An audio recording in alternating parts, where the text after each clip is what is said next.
আসছে কুমিল্লার বন্ধু মোহাম্মদ মাজিদুল ইসলাম। মাজিদুল ইসলামকে প্রশ্ন করবেন উস্তাজ কারি আবু সালেহ মোহাম্মদ মুসা।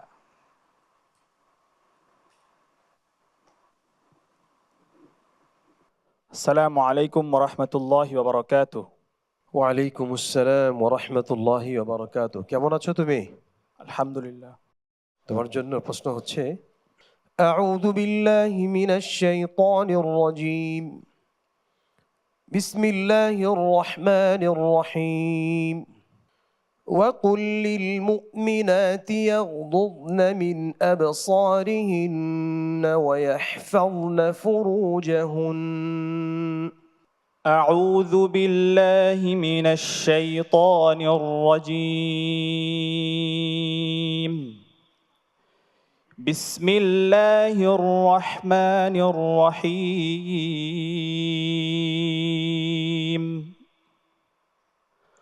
وقل للمؤمنات يغضضن من أبصارهن ويحفظن فروجهن ولا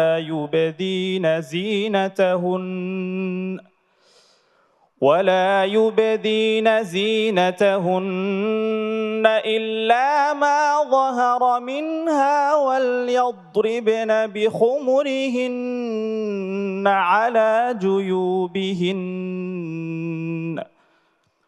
ولا يبدين زينتهن إلا لبعولتهن أو آبائهن أو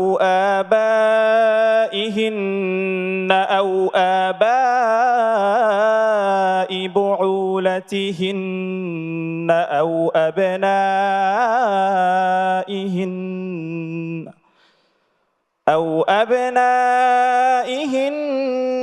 أو أبناء بعولتهن أو إخوانهن أو بني إخوانهن أو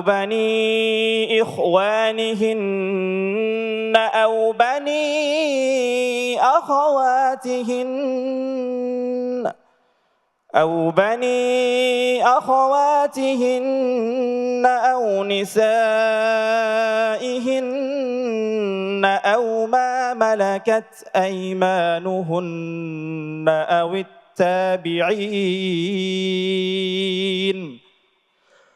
التابعين غير أولي الإربة من الرجال أو الطفل الذين لم يظهروا على عورات النساء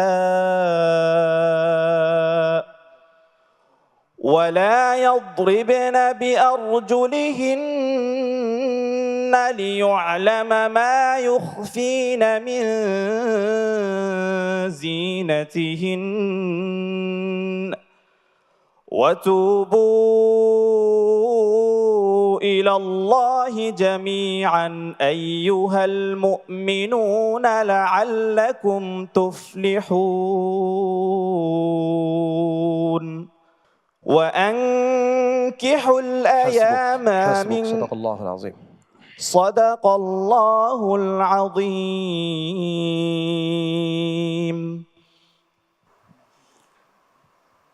মাশাআল্লাহ। প্রিয় দর্শক, মাহে রমজানের এই ইফতারের পূর্ব মুহূর্তে আমাদের মাজিদুল ইসলাম চমৎকার একটি তিলাওয়াত আমাদেরকে উপহার দিয়েছে, আলহামদুলিল্লাহ।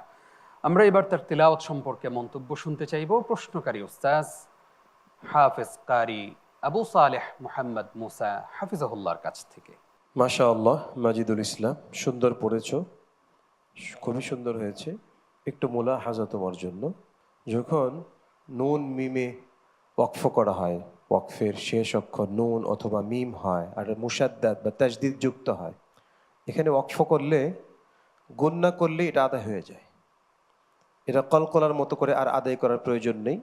তুমি এখানে যত জায়গায় ওয়াকফ করেছো, ইউবদিনা জিনাতাহুন, তুমি বলছো জিনাতাহুন আও আবাই বুউলাতিহিন, এটা বলার দরকার নেই। আও আবাই বুউলাতিহিন, গুণনা করেছো, তাসজিদ আদায় হয়েছে, বাস এটা সুন্দর। এই বিষয়ে তোমাকে সতর্ক থাকতে হবে। আল্লাহ তোমাকে কবুল করুন, আমিন। আমিন। মাজিদুল ইসলামের তিলাওয়াত সম্পর্কে মন্তব্য করবেন উস্তাজ কারি আব্দুল্লাহ। মাশাআল্লাহ, মাজিদুল ইসলাম, হ্যাঁ তোমার আওয়াজ সুন্দর ছিল, তোমার একটু বলিষ্ঠ কণ্ঠস্বর ছিল, যেটা আমরাকে বলি পাওয়ারফুল ভয়েস। এটা তেলাওয়াত থেকে অনেক আগায় নিয়ে যায়। কিন্তু আমার পূর্ববর্তী বিচারকের সাথে আমি এক সুরেই বলবো, যে কথাটা বলছে বুউলাতিহিন, তুমি ধরে রাখবা। তুমি তো অনেকগুলি জায়গাতে তোমার বুউলাতিহিন ছুটে গেছে। এই জায়গাটা যদিও হয়তো আমাদের প্রতি একটু যারা সাধারণ মানে শ্রোতা আছেন হয়তো ভুল বুঝতে পারেন, এই জন্য বলে দিচ্ছি। এখানে তোমাদের যে ভুলগুলো আছে আমরা একটু ধরে দিবে, আর সেইভাবেই তোমরা সামনে চলতে থাকবা, তার সামনে এই ভুলগুলো আর হবে না। তোমার জন্য শুভকামনা। তো এটা খুব বেশি গুরুত্ব দিতে হবে। ওকে, ইনশাল্লাহ। বারাকাল্লাহু ফিক। আমিন। আমরা এবার ছোট্ট এই প্রতিযোগীর তিলাওয়াত সম্পর্কে মন্তব্য শুনতে চাইবো উস্তাজ আব্দুল মতিন আজহারি আপনার কাছ থেকে।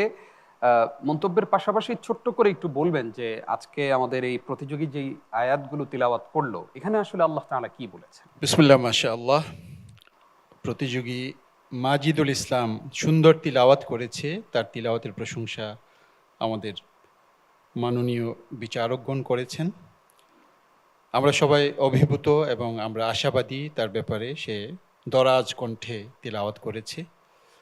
আর তার তিলাওয়াতের মধ্যে যে সকল দিক নির্দেশনা রয়েছে সম্মানিত বিচারক বর্গের পক্ষ থেকে, তা তুমি অবশ্যই ফলো করবে এবং তা অনুসরণ করেই সামনে বাড়বে। যে আয়াতটি তিলাওয়াত করেছে সে আয়াতটি হচ্ছে ইসলামে নারীদের উপর পর্দার বিধান আরোপ করার আয়াত। এই আয়াতের মাধ্যমে আল্লাহ তাআলা নারীদের উপর ইসলামী বেশভূষা ধারণ করা, নারীদের উপর ইসলামের পর্দা অবধারিত করে দেওয়ার সময় এই আয়াতটি আল্লাহ তাআলা নাজিল করেছেন। এর মাধ্যমে নারীদের নিরাপত্তা, নারীদের রুচিবোধ, নারীদের অধিকার, নারীদের গ্রহণযোগ্যতা, সচেতনতা সব কিছু এর ভিতরে নিহিত আছে। নারীদেরকে আল্লাহ তাআলা কোনো কোনো ক্ষেত্রে পুরুষের চাইতেও বেশি বড় মর্যাদার আসনে সমাসীন করেছেন। এই আয়াতগুলোর মাধ্যমেই নারীদেরকে সেভাবে সমুন্নত করা হয়েছে। জাযাকাল্লাহ খাইর মাজিদুল ইসলাম, অনেক ভালো তিলাওয়াত করেছো। আগামী দিনগুলোতে আরো সতর্ক থাকবে। ছোট্ট একটি ভুলের কারণেও কিন্তু অনেক পিছিয়ে যেতে পারো, ঠিক আছে? সামনে অনেক সাবধান থাকবে, কেমন? আসসালামু আলাইকুম ওয়া রাহমাতুল্লাহি ওয়া বারাকাতুহু।